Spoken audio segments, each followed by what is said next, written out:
Uh, Hello everyone, welcome to this webinar Compatible and Incompatible Mesh. My name is Abbas Madraswala, an Allied Application Engineer and a part of Center Innovation InterCAD Technical Support Team.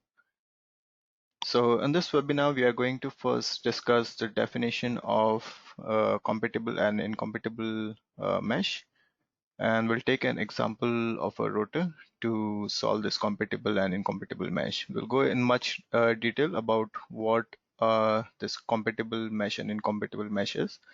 We'll also see there is one option where we can automatically switch to incompatible mesh in case if compatible mesh fails. If we select incompatible bonding options, then there are two different algorithms which we can select, which are simplified bonding and more accurate bonding. And in the end, we'll see the results summary to compare the results of compatible and incompatible mesh. So a compatible mesh is one where the nodes of meshes of the adjacent parts or bodies are perfectly connected or are merged together. So it ensures that they are bonded perfectly. Whereas an incompatible mesh, the nodes of meshes of the adjacent parts or bodies are not perfectly connected or they are not much. But it doesn't mean that they are not uh, bonded. There are algorithms used which ensures that they are bonded together. So for this, we are going to take an example of this rotor. So in this example, there are 8 blade bodies and one center, which is a rotor part. The thickness of both this rotor and the blades are different, so there is a slight tricky part for meshing over here. And the rotor are subjected with a centrifugal force of 100 radian per second. And we want to determine what are the maximum stress and deflection in the rotor. So let's go to SolidWorks and see this particular example. So this is there are, if you see, there are different bodies over here. So there are 8 blades and one center rotor part over here. For this, I have applied a material of alloy steel to all these bodies. Next is the fixture. So fixture is a this particular face in the center, and then we have also applied a centrifugal loading for this particular part. So the loading we have applied is 100 radian per second. Next, we'll see the mesh. So the mesh taken over here is not very refined. It's a little coarse mesh. So let's look at the results. So the stresses coming in this study is around 28.4 megapascals. And if we check the displacement plot, the displacement is around 0.0735 mm. Since it is a coarse mesh, so the results are not very accurate over here. So we need to further refine it in order to get more accurate results. So this was just a study showing you how we have set up this particular model, and we'll see now what is a compatible and an incompatible mesh. So first, let's study where this option is located. So whenever you create a study, so and if it has multiple bodies or different parts, or if it's assembly and if it has more different parts, then by default there is a component contact which is always created, which is a global contact over here. And in this particular contact, on the bottom side, there is an option where we can select either a compatible mesh or an incompatible mesh. By default, it is always set to compatible mesh. So this is a global contact, but you can apply a manual component contact set between two components and then select the option which is a compatible mesh or an incompatible mesh. So what happened when we define this compatible mesh? So for example, in this part A and part B, if you have applied a compatible mesh, so the nodes of part A and the nodes of part B are perfectly connected with each other.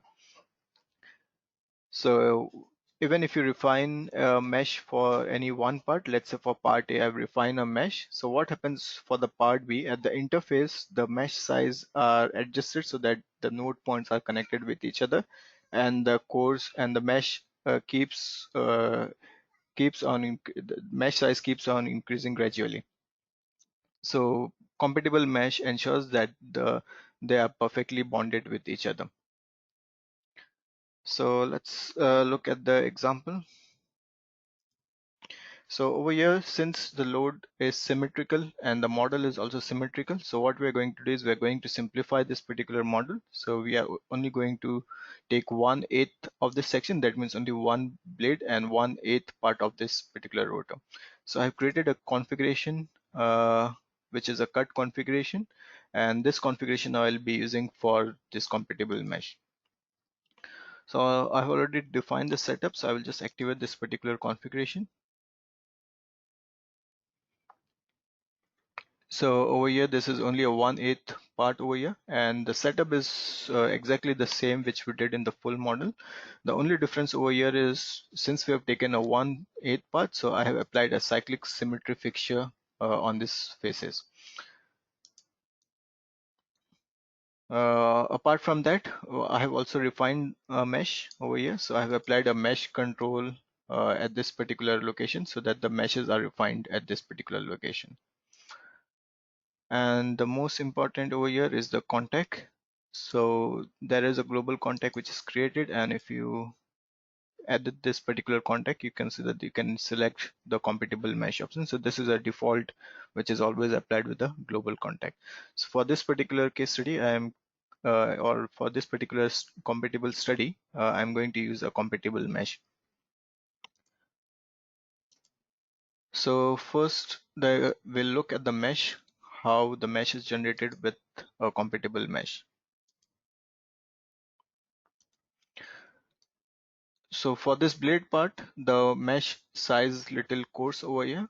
And for this particular phase, we have applied a mesh control, so it's refined at this particular location. So what it has done over here is when we have selected the compatible bonding option, it has made sure that both the parts are perfectly connected at this particular node point. So you can see that the node points of this particular bodies are perfectly connected with each other. Let me just hide this particular component so that you can visualize how the meshes are generated. So I've hide this particular body. I will just hide and show the mesh again. So if you observe over here, you can see that the profile of this particular blade is perfectly imprinted on this particular body. So you will see that there is a line over here which is passing over this end of this profile. So if I just click outside, it is more easy to visualize. So this compatible bonding makes sure that the node points are connected over here. I will again show this body and then we'll look at the results. All right, so the results over here are more accurate than the full model because we have refined the mesh at this locations over here. So the stresses over here are around 34.46 megapascals. And in the displacement, we are getting around 0.0765 mm. So they are very close to results what we got in the full model over here. So we'll check with what happens when we select now the incompatible meshing. So now if we select incompatible mesh in the component contact for bonded condition, what happens is the node points of this part B are not perfectly connected with the node points of part A. So this node point is actually lying on the face of this particular element on this part A. So they will not be perfectly connected with each other and are independent of each other. So what happens is the bonds between these components are projected from nodes onto the face of another component. So it's more easier to create an incompatible mesh, especially when compatible mesh fails. So it's easy to create a mesh with an incompatible mesh.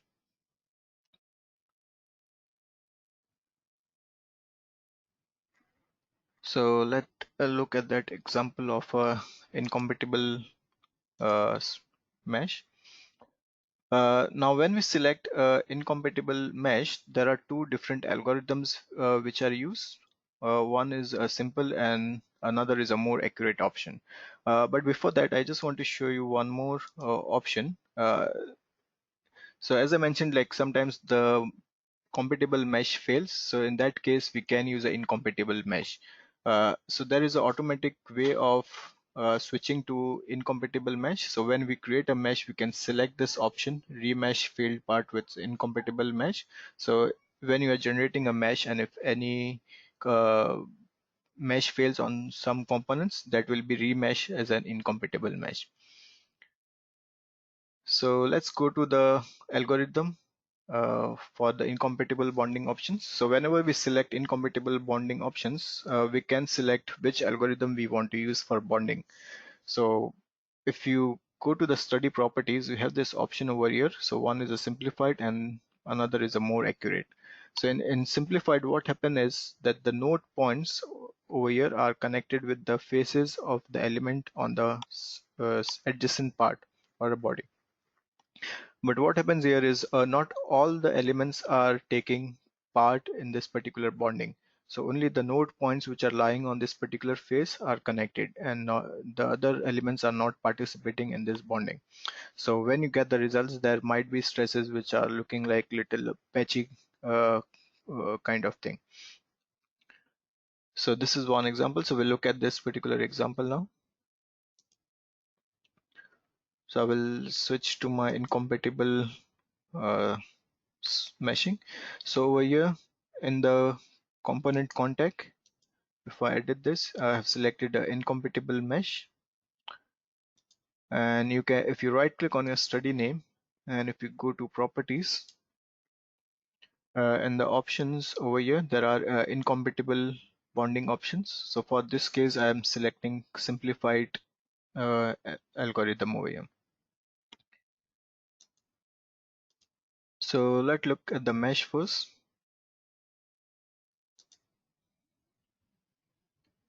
So again, the mesh size over here is refined at this particular phase.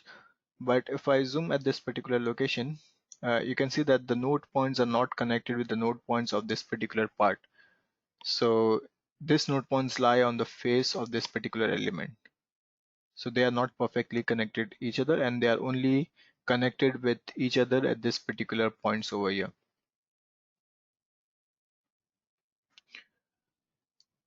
All right, so let us look at the results over here.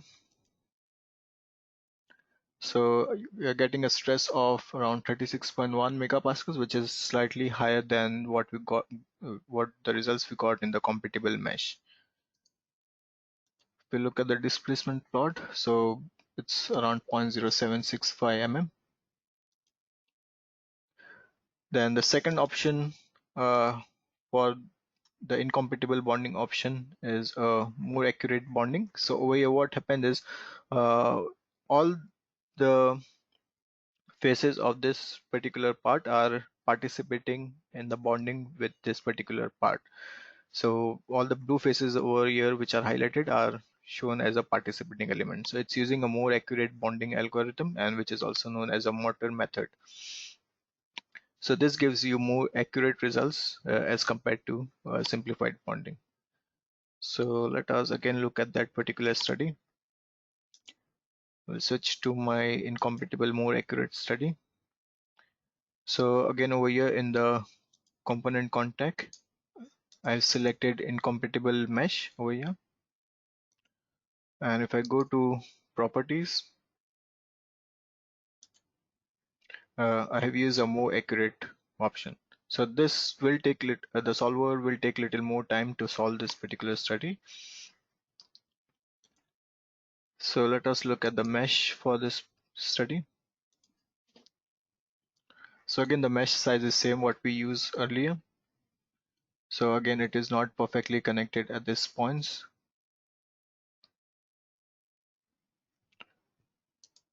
And we'll look at the results now.